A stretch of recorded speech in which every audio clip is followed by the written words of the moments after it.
Well, dalawa kayo. Yung Jesus. Ay, dito tayo. Ay, nagkandang ito kay Jesus.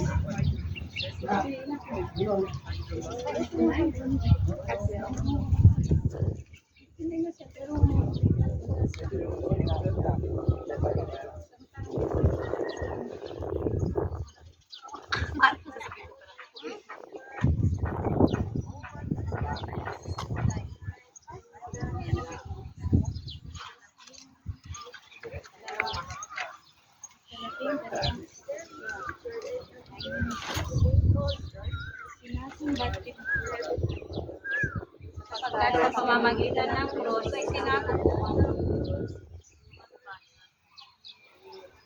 ang magsasangkaling tapat na hanggang sa ikatlo ng hapon, nagsiring sa pagkakabit. Wala nang liwanag ang araw, pagkakapin ng templo ay napuno sa gitna. Sumigaw ng malakas si Jesus. Ama, sa mga kamay mo, pinagkakatiwala ko ang aking espiritu. Sabi nito,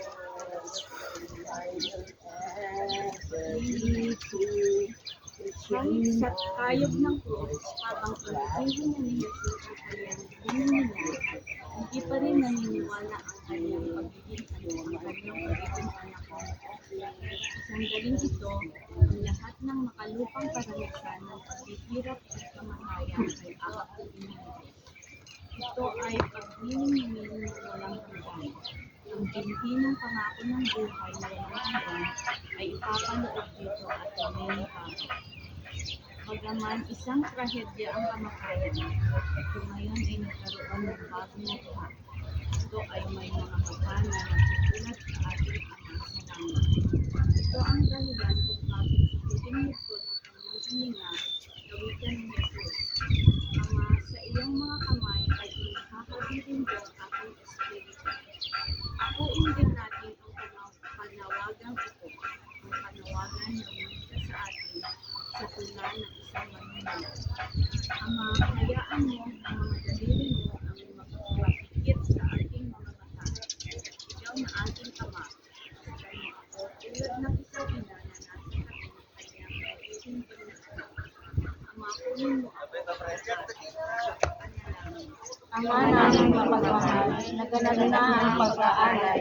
Huling hininga ng iyong anak, ang hinihiling sandali ng tagumpay. Ang kurtina ng templo ay lubos na nahayag. Ang kagustuhan ng tao na panumbalik iyang ganap. Naputol ng lubusan ang kapangyarihan ng kasamaan. Nagsisimula na ang araw ng kaligtasan. Bagaman bumasawi sa sugat na ginamo, ito ang tanda ng kaligtasan ng tao. Aming amang bukod sa banalan, iyong pagkakapit sa kamatayan ng iyong anak na nais namin mapasakop. Matapos na lawa ng kanyang kamatayan, ang mga namin nagtaliwas, puno ng kasalanan. Mamuhay nawa kami upang papulihan, kanyang sakripisyo sa aming inilaan. Panginoong Jesus, Patrol ng Juan, awaan mo kami mga makasalanan.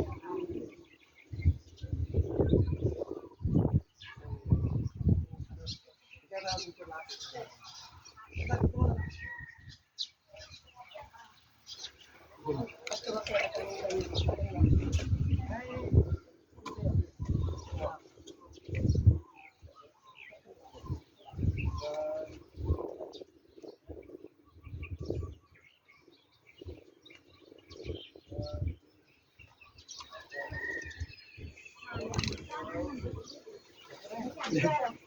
Pempin na.